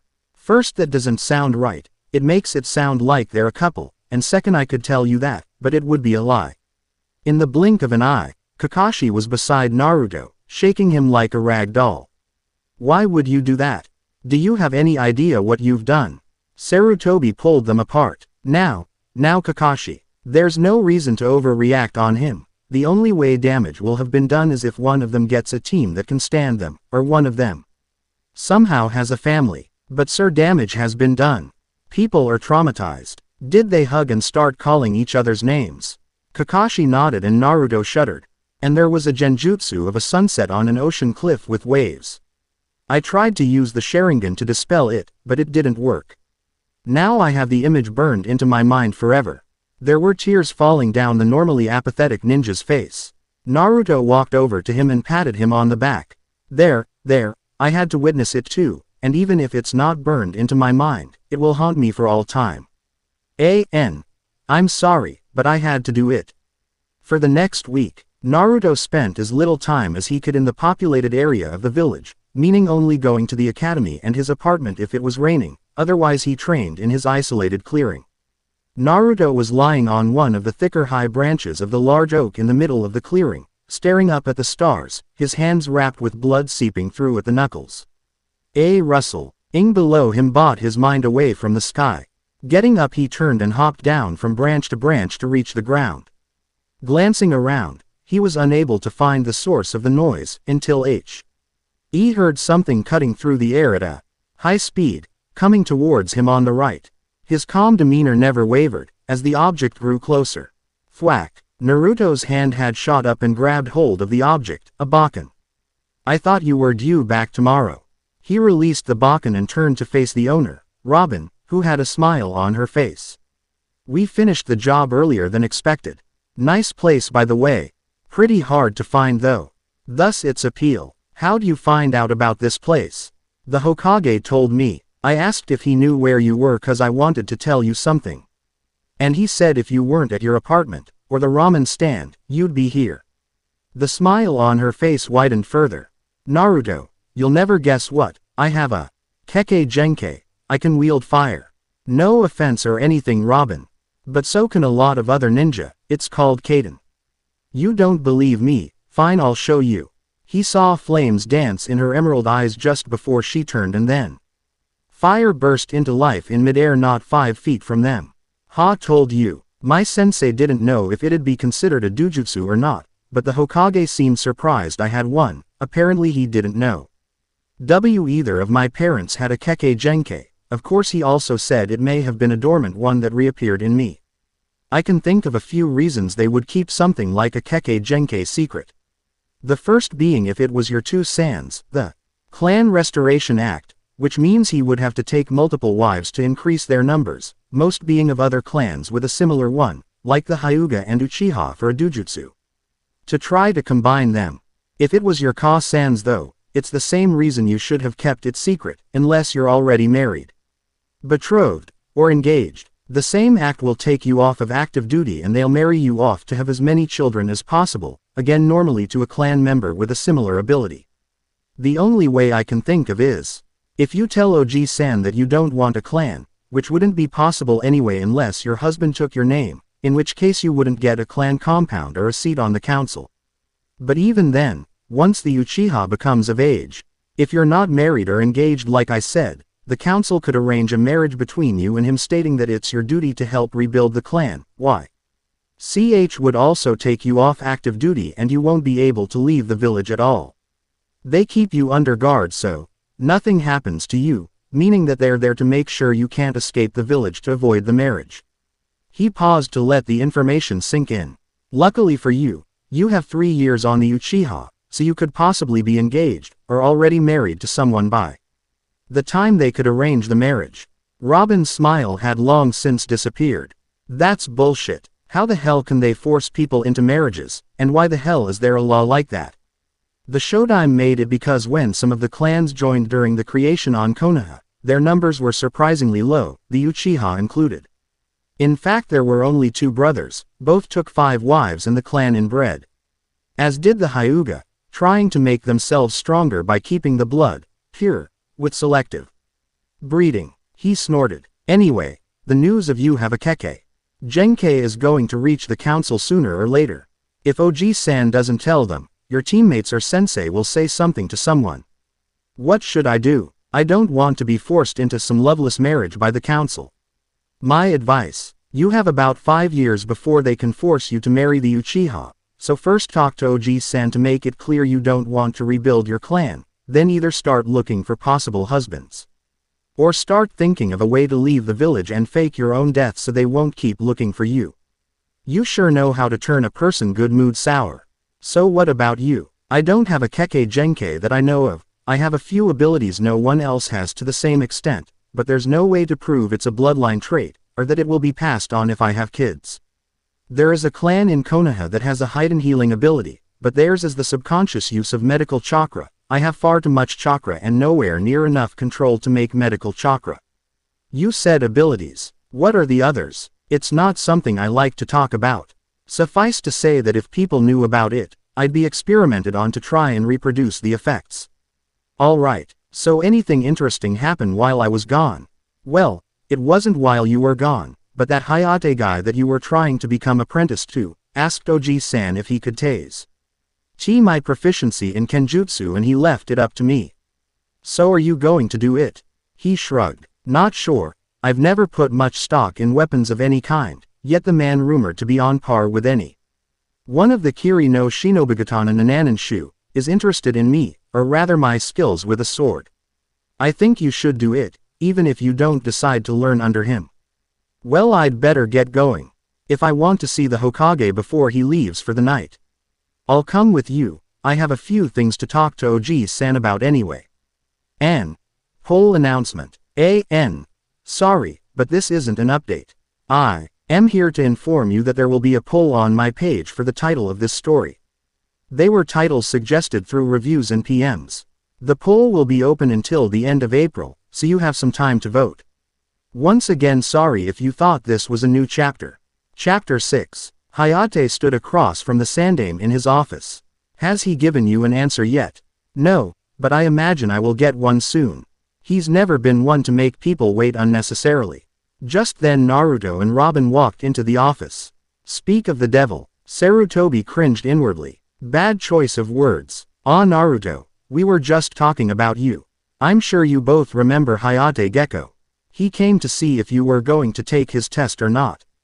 Actually, that part of the reason why I'm here Oji-san. He turned to Hayate. I'll take your test, but if you'd allow it, may I use 2 bakken instead of 1? Hayate raised an eyebrow. An unusual request. Cough, may I ask why? Naruto shrugged. It just doesn't feel right only having one. The only way I can think of to explain it, is that I'm missing a part of my arm. The sickly swordsman smiled. All right, Hokage-sama, I would like to hold it in the arena in a week if you'd allow it. The Hokage looked at the blonde. Is that acceptable, Naruto? Said blonde nodded. All right, then the test will take place in a week at noon. Hayate bowed to the Hokage. Thank you for your time, Hokage-sama. The sickly Jonin turned around and left the office. The aged Hokage turned his full attention to the two. I take it there's something else you needed. Robin stepped up to the desk with a nervous expression on her face. Sir, about the Kekkei Genkai that's appeared in me, I don't want to start a clan. The Hokage's eyes traveled from her to Naruto. You told about the Shodime's clan restoration Act 1C. Which you should have done to begin with, Oji-san. Which just goes to show you weren't paying attention when I told you about it. If you had, you would have known that the Nadaime amended it so that it didn't apply to women, and that all entering into the marriage must do so willingly. So instead of a just plain, do it or else, or yeah, that's so much better. They probably won't have too much trouble finding willing partners for the Uchiha, unless they're looking for Dujutsu carriers. In which case the Hyuga will outright fuse because of their rivalry with the Uchiha. After that, Robin would be a likely choice because she controls fire, something the Uchiha clan has always prided themselves on. While I agree with your assessment, and the possibility of the council threatening to get certain people into arranged marriages, you once again didn't listen to what I said. All entering the marriage must do so willingly. And Sasuke has informed the entire council that when he rebuilds his clan, that he does not wish to marry any who have a Kekkei Genkai in order to keep the Sharingan pure. Naruto snorted and the Sandaime smiled slightly. Most of the clan heads reacted the same way. He then let out a tired sigh. Now Naruto, as I'm sure you are aware, I have watched your training sessions from time to time and I'm curious about what you talked to Senna-san about tonight as I've never seen them. Yes, I am aware, but I know that isn't why you looked in on it tonight, Oji-san. As Naruto suspected, the old man blushed a bit. And the reason you've never seen them is because I don't use them during training. One I will not tell you about and the other, well, it's better if I show you, but please put up a sound barrier anyway. The Sandaime face became serious and he flashed through several hand seals before his chakra enveloped the room. He nodded and Naruto held out his right hand. He clenched his hand as he built up chakra. And then he quickly opened his hand and the sight amazed and scared the Hokage. Floating over Naruto's open hand were 9, 2.5-inch balls of blue-green fire, 8 in a circle around the 9th. As Sarutobi opened his mouth to speak, 8 of them shot in various directions. They hit his lamp, his bookshelf, just below the ceiling over one of the windows, his pipe, the Shodaime's picture, the overhead vent, and the 2 corners that were behind his desk. The ones that hit the corners became pillars of the same flames, and nothing they touched burned. You've been bugged, Oji-san. 6 of those hit communication devices that were transmitting, and the 2 pillars are what I assume to be Anbu. The Sandaime motioned and within each of the pillars appeared an Anbu. One he recognized as Neko-chan and the other was the one who had been with the Hokage when he was released from the cell. The pillar around Neko became a ball again and flew into Naruto's hand. What about Kuma? Why didn't you release him as well? Do you trust him completely, Oji-san? More than I do most. Naruto nodded and the same happened as the first pillar. Now Naruto, would you care to explain what that just was? From what I've read, it's commonly called either Street Elmo's fire or Kitsune Bai. From what I've experienced of it, it can burn without fuel, on and in water, can burn through steel. Doesn't produce smoke even when feeding on wood or another fuel, and as long as I don't lose focus, it will only burn what I want it to. He turned to the 2 Anbu. Those pillars weren't just barriers. They were solid flame. What did you both feel? It was almost cold. It was Kuma who answered and Neko nodded in agreement. That's how it usually is, cool to the touch, but they actually put off heat. They also screw with electrical devices. Naruto, how did you create these? This is how all my Kenjutsu turn out. I just found an easier way to bring them out insta. D of having a chill come up from my lungs. The other 6 fireballs were back to hovering over his hand in the same formation. The first time I used them, I was startled and lost control of the jutsu and it exploded in my face. Nearly sent my training area up in flames, but didn't even singe my clothes. The 9 balls came together and formed one that was palm-sized. He quickly closed his fist and the flames were gone. Oji-san, I don't want anyone outside this room to know about this. The last thing I need or want is the council breathing down my neck to be tested to see if it's a Kekkei Genkei. Well, that's all I came here for. See you later, Oji-san, Neko-chan, Kuma-san. Naruto turned to leave and Robin did so as well after bowing to the Hokage. One moment, Naruto, there is something that I wish to speak to you about. Senna-san, would you kindly wait outside? This should only take a moment. Robin left the room and the Sandaime reapplied the sound barrier while Naruto looked at him curiously. I thought it best to not have her present, as what I have to say concerns your fights. Naruto nods approvingly, but stays quiet. Naruto, I believe I have figured out who is funding the street fights. While I do not have enough proof to confirm my suspicions, if I am right, I want you to be careful. This man is extremely dangerous and should he approach you, he will not take no for an answer. He will use force to get his way or he will kill you. If you're right, who is this guy and what would he want from me? I believe one who is funding them to be Councilman Danzo, and I believe he is recruiting for his special unit of Anbu called Root, a group that only follows his command. However, Yondaime had ordered Root to be disbanded when he took office to make up for the losses in the war. But I've gotten reports of their movements, but nothing more than circumstantial evidence. I believe his motive for funding these fights is so he can recruit the strongest of the fighters for Root. He'll have one hell of a time forcing me to join, and an even harder time trying to kill me. Naruto-kun, he won't restrict his men to only taijutsu, he'll throw everything he has at you if you don't go willingly. Naruto smiled as he looked at her. Thanks for the concern, Neko-chan, but just because I don't use ninjutsu, doesn't mean I can't. I'll be careful and should he or his men come after me, I'll try to bring a few to you, Oji-san. Have a nice night, you three. Naruto turned and walked out the door. Kuma turned to Sarutobi. Sir, should we have a few Anbu follow him? Sarutobi shook his head. No, he always knows when someone is following him, and if someone could bug my office, it's likely they've bugged Anbu HQ as well. Neko was staring at the door Naruto had left through. His reaction to this was strange, sir. It seemed as though he's hoping Danzo comes after him, like it's just another one of his fights. Sarutobi took a puff from his pipe. That very well may be the case. From what he has told me of his matches, since he's become the champion, he's only come close to losing a few times, but even then he had yet to remove the weights he constantly wears. If he took them off, he might be able to keep up with Guy in a race, if not beat him. Speed is all well and good, but against the large number Danzo is sure to send after him, it won't be enough, sir. He should have round-the-clock Anbu guard. A lazy voice came from over by the window. Didn't Hokage-sama already tell you that wouldn't work? The two Anbu turned to see Inu leaning against the wall with his new orange book in hand. Naruto is a unique individual. From personal experience, he knows when someone is following him, and has reflexes that should only come with years of shinobi experience. And from what I've heard of his fights, he's a taijutsu genius, being able to adapt to and dissect any fighting style in moments. Apparently his last opponent was Guy, and they seemed evenly matched before we interrupted. Of course they're just rumors. Meanwhile, the Sandaime was smiling at the sight of the book. So he really did give it to you. Have you gotten to chapter 5? Yes, and didn't you just love the end of chapter 8?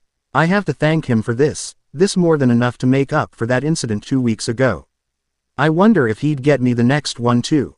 They both felt the massive killing intent wash over them that had Kuma cowering even though it wasn't focused on him. When Naruto came out of the Hokage's office, he found Robin sitting there. I'm surprised you're still here. Why's that? Naruto smiled. You just don't seem the type of girl who'd want to be walked home. Despite the frown on her face, Robin couldn't stop the blush that crept its way onto her cheeks. Who said I wanted to be walked home? Nobody, but you chose to stay when you could have left.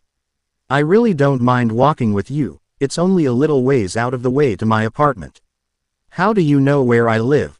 Are you stalking me or something? Naruto's face turned to pure horror. What? No. Remember that one day when we sparred for almost an hour straight? Yeah, when we were done we went and rested against a tree, but after that I don't remember anything. That's because you fell asleep. Tenten and I couldn't get you to wake up, so I carried you while she took me to your place. Robin laughed nervously. Sorry, can't really blame you. I'd be thinking the same if, say, someone was sitting in my living room when I got out of the shower. She pouted and he couldn't help but smile. Sorry, couldn't resist. So, shall we get going? She nodded, and as they turned to leave they both felt a massive killing intent and heard a scream for mercy. Robin turned to Naruto, who was fine, as though it were an everyday thing for him. What was that? Somebody, probably Inu-san or Oji-san, was talking about an Ika book around Neko-chan. Anyway, we should get going. I don't know about you, but I have to be up in the morning. Walking through the shopping district, many could glance at the pair and assume they were a couple, not because they were holding on to each other, but because of how at ease they were around each other. Once they entered the living district, the lights and sounds of people all but died off, and it was also then that Naruto spoke. Hey Robin, you have anything planned for dinner tomorrow? Not really. Why? I thought of a way to repay Tenten's family and I want you to be there. What do you have planned? Well, since I skipped out on dinner, I decided I'd make dinner for them. Do you even know how to cook? Naruto just started laughing and had to wipe a tear away from his eye as he clammed down. You haven't lived till you've tried my cooking. If you come tomorrow, you'll see what I mean. Fine, but when it's not worth the hype, I'm so rubbing it in your face. And this time tomorrow, I'll be accepting your Apollo. GY for doubting my awesome cooking skills. They walked in the rest of the way to Robin's apartment in silence, each with a smile on their face and thinking they had just won an easy bet. Naruto stop. Ed just outside Robin apartment building. I hope to see you tomorrow. I'm going to see if Hisaki-san and Tachi-san will let me use their kitchen since mine's not really meant for more than 2 people. I'll be there. Good night Naruto. Good night Robin. He waited till she went into the building before continuing towards his own apartment. After taking a shower, he fell onto his bed face first. After the academy was let out for the day, Naruto made his way through the market, grabbing the ingredients for the meal he planned to prepare that night, sealing the food into a scroll for easier carrying. He then started towards Tenten's house. When he walked into the shop, Tenten was just walking in from the back door while Tachi was standing behind the counter. The large man smiled when he saw Naruto. Hello Naruto. I'm sorry but Tenten's helping me out with the shop today, so she can't go train with you and Robin. Actually, that's not why I'm here. I was hoping to talk to you and Hisaki-san about something. The older man looked confused, but agreed. Ah, sure, I think she got back from shopping just a few minutes ago. Tenten, I'll be back in a few minutes. Naruto quietly followed Tachi to the house. Hisaki, you home? Just a second, I'm putting the last of the groceries away. They heard a bit of rustling and then footsteps. She gasped when she saw Naruto standing there, but her shocked expression quickly turned to a smile. It's nice to see you again Naruto. Tachi wore a sad smile. He wants to talk to us about something. He motioned for Naruto to talk. I'm sure you both know why I left so quickly the last time I was here. Both of their expression turned grim. And I want to say that I'm sorry for assuming without giving the both of you a chance. I would like to make it up to your family, as well as Robin. Hisaki smiled at the blonde. There's no need for you to do that Naruto. It was Naruto's turn to smile. Oji-san says basically the same thing now and then. But it's never stopped me before. We won't accept money from you Naruto. I didn't expect you to, and since I ran out on dinner, I'm going to make you dinner, and Robin should be over before long. Mind if I use your kitchen? Tachi looked scared. Are you good at cooking? Naruto laughed. That's like asking if Jiraiya of the Sannin is only slightly perverted. Tachi smiled. Well then, I'm sure it'll be delicious. I'd better get back to the shop before Tenten starts getting upset. As he left, Naruto and Hisaki went into the kitchen. You want some help Naruto? Thanks for the offer, but no. I have all the help I could ever need. He made a cross-hand seal. Kage Bunshin no Jutsu. 7 Narutos now stood in the kitchen. While the real one was unrolling the scroll of food, X were looking for the right cooking equipment, while the 7th started making tea. Hisaki just stared blankly while this was happening. Naruto, how did you learn that jutsu? Oji-san gave me a scroll when I started the academy. He told me that because I had been training harshly since I was 6, that I had bigger chakra reserves than most my age and wouldn't be able to use the regular Bunshin. I told him I didn't really care because I didn't and still don't want to be a shinobi, but I learned it anyway to get him off my case. I have to say I'm glad I did, it cuts prep time down to almost nothing since I don't have to run around getting everything ready. What's the max number you've made? 10, but only because I haven't tried for higher. The scroll said my chakra would be split evenly unless I wanted it otherwise. But if I didn't know that, I'd swear I made regular Bunshin. The Naruto that made tea set a cup in front of her and dispelled. I'll never get used to the knowledge influx though. Just one gives me a headache, that's why I don't try for more than 10 at a time. They heard the front door open, along with Robin and Tenten talking. Hisaki walked over to the stove. ND grabbed the tea kettle along with 3 cups. Since you have your hands full, I'll take the tea out too. Thanks, it shouldn't take too much longer. Naruto turned back to find almost every one's hand covered in blue fire while holding onto a pan. Smiling, he turned his attention back to what he was doing. 20 minutes later, 6 Narutos walked out of the kitchen, one with plates and chopsticks, another with a platter. 2 with a medium-lidded pot each, and 2 more had 5 larger glasses and a gallon of milk between them. After laying everything out on the table, 5 of them sappered with a pop and a small amount of smoke, and he went to get the others. Robin gave him a questioning look. Done already? What, did you make ramen or something? Naruto smirked. You'll just have to see for yourself.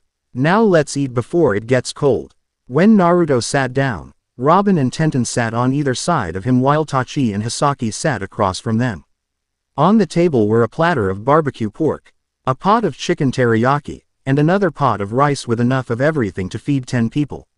It looks delicious, Naruto. With a soft-spoken "Itadakimasu," they began to eat, Naruto forcing himself to eat in a sedate manner, but he couldn't keep the smirk off his face when he saw that after the first bite, everyone else's pace quickened.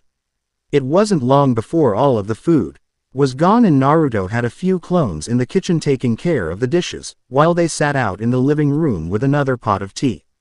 Tenten looked curiously between an upset Robin and a SMI. Our King Naruto, who kept sending sidelong glances at the redhead. Say it. Robin sighed. Fine. She spoke again in a mocking tone. I'm sorry I doubted your cooking abilities. Awesome cooking abilities. Robin rolled her eyes at the blonde while Tenten giggled. It wasn't long after that they called it a night, with Naruto walking Robin home again before heading home himself. Chapter 7. The morning. After he accepted the match with Hayate, Naruto went and commissioned Tachi to make 2 bakken for him. After a short explanation, and Tachi shaking his head and laughing at it all, he was informed they'd be done by the next day. The following day, Naruto sent a Kage Bunshin to the academy in his place while he went to his training grounds, not worried about anyone noticing because it had been a long time since anyone in his class could landed a blow on him, and most didn't even want to try. He did this to both get accustomed to his new bakken and using them at the same time, which he found difficult to do as when he tried to move they'd collide with each other. The week continued on like this till the day finally came. Naruto wore his normal attire save for the shirt that usually went over his weights and a dark gray obi having been added to hold his bakken. When he opened his door, 2 things immediately grabbed his attention. The first was that Robin, Tenten and her family stood outside his door. And the second was that the sky was covered in darkened clouds with flashes of lightning and light booms of thunder. I take it you're all coming to watch. It's open to anyone who wants to watch. But not many people should show since they didn't go out of their way to inform anyone. It didn't take them long to reach the arena, and when they did, Naruto entered through the tunnel to the arena floor while the others made their way to the stands. Naruto found Hayate and Neko standing in the middle of the arena and made his way over there, discreetly checking out his surroundings. The area was pretty open, except for a small section of trees along the wall on one side. Walking up to the pair, Neko held out her hands to both of them. This is more a formality than anything else, because I know neither of you would do anything to cheat, but hand me your Bakken for inspection. Hayate pulled his off his back and Naruto took them from the obi. Neko's hand glowed blue as she ran it down the length of each wooden blade. Satisfied, she handed them back and they replaced them, both of Naruto's going on his left side. Alright, here's the rules, the only strikes allowed to hit are slices. And even then none to the neck, those and stabs are to be stopped before contact. Jutsu are allowed, but only those that are support techniques like Bunshin. I don't want to see any fireballs. Naruto couldn't be sure because of the mask, but he felt that her eyes were on him when she said that last part. The winner is determined when one of you are in a situation you can't get out of. A strike to an instantly lethal spot, surrender, or unconsciousness. Are you both clear on the rules? Both nodded and moved away from each other. Then begin. Neko disappeared from the battle. Ray with a puff of smoke as both drew their Bakken, though Naruto only brought one out in his right hand. He stood their feet about a foot apart, hands at his sides with the Bakken's point nearly touching the ground. Hayate on the other hand held his out in front of him with both hands, his feet also about a foot apart, but his left leg was behind him a little bit with his right slightly out in front of him. A thunderous boom went off above them and both shot forward. Hayate brought his sword down at an angle towards the crook of the neck on the left side, but Naruto brought his hand up to his left shoulder, the back of his blade being at a 45-degree angle with his forearm. He then used his left hand to pull his other Bakken out enough to hit Hayate in the gut with the pommel, allowing him to push Hayate's blade away with his right. The Jonin jumped backwards, putting space between them as Naruto put his second Bakken back under the obi. Why carry a second sword if you don't intend to use it? The added weight would only slow you down. Naruto saw Hayate make a hand sign he was familiar with and brought up his guard. Kage Bunshin no Jutsu. Smoke shrouded Hayate and from it four of the Jonin came. They surrounded the blonde and moved into strike, but said blonde jumped into the air, glancing down only to see each of them get struck by another's sword and disappear in a puff of smoke. Makajuki no Mai. Naruto looked up to find the Jonin in front of him swinging in the same manner as he had in the beginning of the match. Unable to block in the same manner as before, he pulled the other Bakken in a reverse grip and brought it to bear. He saw Hayate smirk and sensed the movement of air behind him. In seconds, he had his hand behind his back and his Bakken between it and another Hayate's blade. He shoved both Hayate's blades aside and used the momentum to spin, his outstretched blades striking both in the ribs and turning them to smoke. As Naruto landed, he sheathed his left Bakken under his obi. Careful not to move his head, he started to scan the area for his opponent, but hearing the air being cut at high speed, he waited till the last possible second before acting. He turned his head to the side, allowing the blade to pass over it. Through he saw it push aside some hair, and as it passed he spun on his heel swing his own sword towards the Jonin's thigh. Though he missed, it put some distance between them and Naruto was able to turn and face his opponent.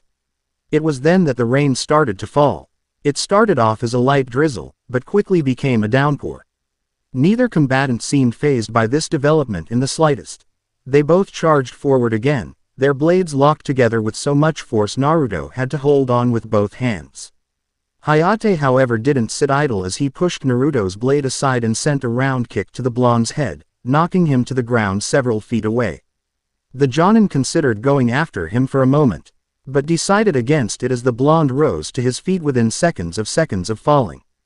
The blonde was breathing heavily when he rose to his feet, and though Hayate didn't find it strange, several people in the stands did, as the blonde was well known for his stamina, though a few knew the cause for his exhaustion. One such person was a man with long black hair and pale, pupil-less eyes. Wear a long-sleeved black training kimono over a white kosode with a black obi holding it closed, the veins around his eyes were bulged out. They were both using chakra to increase that last blow, though the boy seemed to be using much more than necessary. Through his eyes, Hayate's arms and blade had been coated in a blue light, while Naruto's seemed to be surrounded by blue fire. Not Kitsune Bai. Down in the arena, neither combatant had moved, even as flashes of lightning became more frequent and grew steadily closer. Hayate looked at Naruto standing there and smiled inwardly. He's done well to last this long. Especially against my Mikajuki no Mai, but it looks like he's on his last leg. He raised his sword and positioned it so its pommel was by his ear, the blade was facing the sky, and the sword was perpendicular to the ground. As he was about to charge though, something extraordinary happened. 3 bolts of lightning struck the stationary blonde simultaneously. He light made everyone shield their eyes, and when the light died down, instead of seeing a fried blonde, Naruto stood there as though it never happened, as electricity jumped between any 2 places of his body that were close together. His breathing had also returned to normal, and the pale-eyed man was surprised to find that the boy's chakra had completely returned to him, maybe even more so. Hayate, who was also shocked at what he had seen, only recovered when he realized that Naruto was charging him, Bakken held high and slightly behind him in his right hand. Changing his own grip so the blade was held firmly in his right hand. The blade pointed down, he gripped Naruto's wrist in his open hand and drove his Bakken towards the blonde's heart, stopping it before it touched. Taking in the situation, the Jonin smiled. A draw. Naruto's second Bakken was held in a reverse grip, its point resting against his chest over his own heart. Had I gone through with the blow, I would have died as well. He let go of Naruto's wrist and took a step back, lowering his Bakken while Naruto did the same. Your innate skills in Kenjutsu are quite impressive. With training you could become an extraordinary swordsman. Perhaps, but in order to be your apprentice, I would first need to become a shinobi of the village, something I don't intend to do, or the council will never approve of it.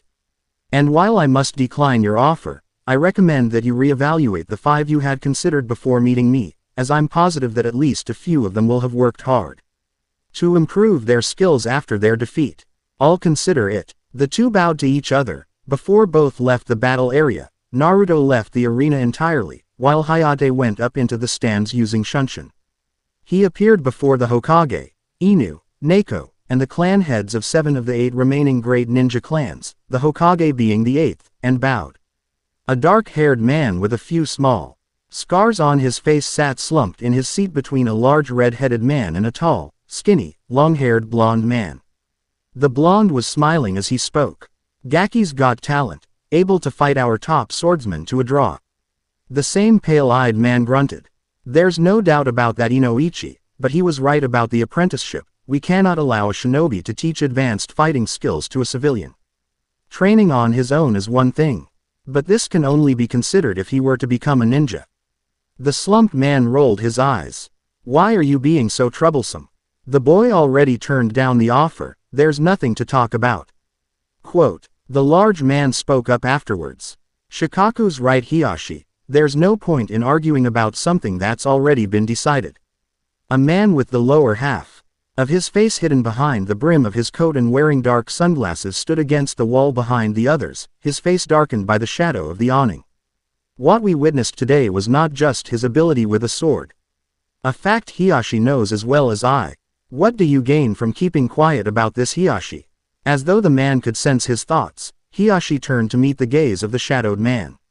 Is there something you would like to add, Shibi? I'm merely contemplating the young man's ability, Hiyashi. He saw the man's pale eyes narrow slightly before a feral-looking woman with a mane of shaggy brown hair and 2 upside-down triangles on her cheeks commented. His skill is almost unheard of for one so young without prior teaching, but from what I understand, Zabuza Momochi and Raiga Kurosuke were the same way when they became ninja, and they both became one of the Kiri no Shinobigatana Nananin Shu. A woman with long straight brown hair, and light brown eyes wearing a violet dress kimono and obi over a lime green kosode was the next to speak. Wouldn't it be possible to force him into being loyal to the village and into becoming a shinobi using genjutsu? Killing intent came smashing down on them from not only the Hokage, but Inu, Neko, and Hayate as well. Absolutely not. If he does not choose to become a shinobi, that will be the end of it. We're not going to force anyone into such a dangerous lifestyle. Forgive me, Hokage-sama. The killing intent lightened and then disappeared. The blonde man looked directly at the Hokage like he hadn't been affected by the killing intent. Forgive me for my asking, but if you know he will not become a shinobi, why enroll him in the academy Hokage-sama? Hijiran sighed. I admit that I myself would have liked the boy to become a shinobi. And I enrolled him in hope that he would find a reason to want to protect this village. Shikaku muttered a troublesome under his breath. You mean someone he'd go any lengths to protect, even fighting for a village that hates and mistreats him. If I may, Hokage-sama. Sarutobi looked towards Hiashi and motioned for him to continue. I believe I have thought of a way to provide him with such a person. An arranged marriage. The feral-looking woman looked at Hiashi with disgust. I can't believe you would even consider forcing him and some girl into a loveless marriage for something like that. If we have them start interacting now soon, in the time between now and when they could legally be married, they may grow to love one another. I believe my eldest daughter would be an excellent choice for his betrothed. She would be able to keep him well grounded, she's close to his age, and she has a gentler personality than others of the Hyuga clan. Despite my own views on arranged marriages, I will allow you to make such a contract. Sume and several others were shocked while Hiashi smirked, but she was the only one to speak out. Hokage-sama, you can't be serious. Hijiran held in hand up to silence her. However, you must have his legal guardian's signature as well. Hiashi nodded. Very well, Hokage-sama. Who is the boy's legal guardian? Sarutobi smirked. He is. After the actions of his two former caretakers, we agreed it was in his best interest for him to care for himself, so he is his own legal guardian. So good luck getting him to sign, and believe me, Hiashi, I will know if his signature is forged. Those that had been shocked by the Hokage's agreement were now smirking while Hiashi was seething on the inside while trying to retain his composure. Now, I believe there is nothing left for us to do except return to our homes. I thank you all for coming out here.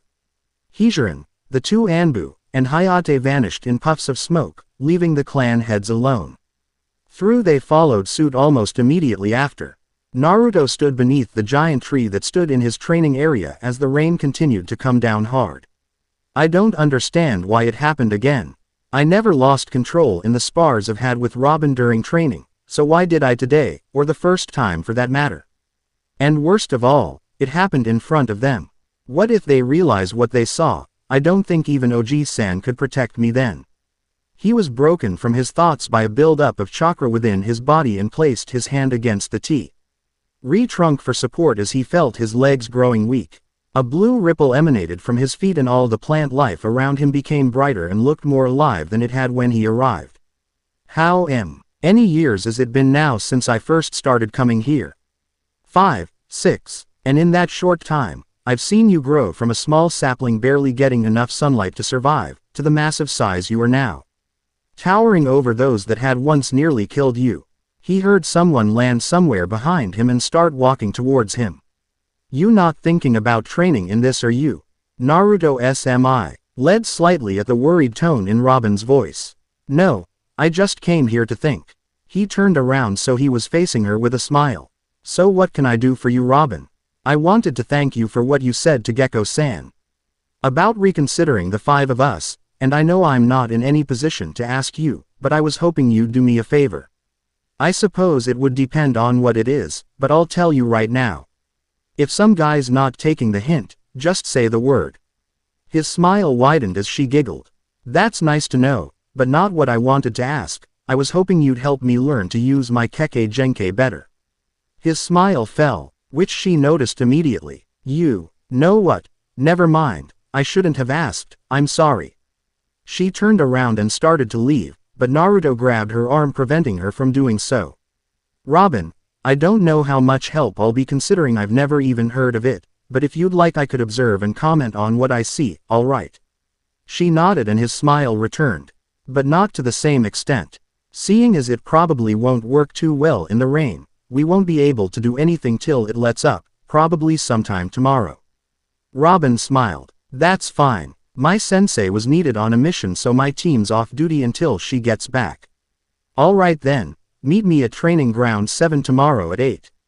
Why not here? Well, it's because that area is fairly open and has a close source of water, but mostly because I don't want you burning this place down accidentally. I nearly did that once myself. His smile brightened when she laughed. Come on, let's go to my apartment. I'll make something for us to eat.